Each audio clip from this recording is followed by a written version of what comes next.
ఈసారి హైదరాబాద్ ఎగ్జిబిషన్ జనవరి 1కి బదులుగా జనవరి 3న ప్రారంభమవుతుంది.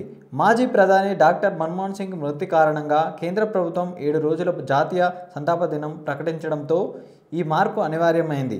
45 రోజుల పాటు జరిగే నుమాయిష్ను సజావుగా నిర్వహించడానికి అన్ని సన్నాహాలు పూర్తి చేస్తున్నట్లు ఎగ్జిబిషన్ సొసైటీ కార్యదర్శి సురేందర్ రెడ్డి ధృవీకరించారు.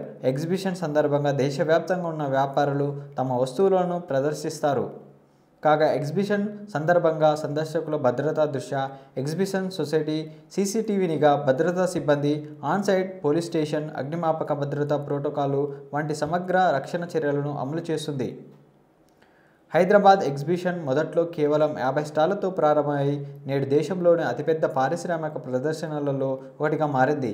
వాణిజ్యం, వ్యాపారం, వినోదం, విశ్రాంతితో పాటు షాపింగ్ అనుభూతిని అందించే ఈ ప్రదర్శన ధరల పెరుగుదల ఉన్నప్పటికీ ఎక్కువ సంఖ్యలో సందర్శకులను ఆకర్షిస్తుందని భావిస్తున్నారు.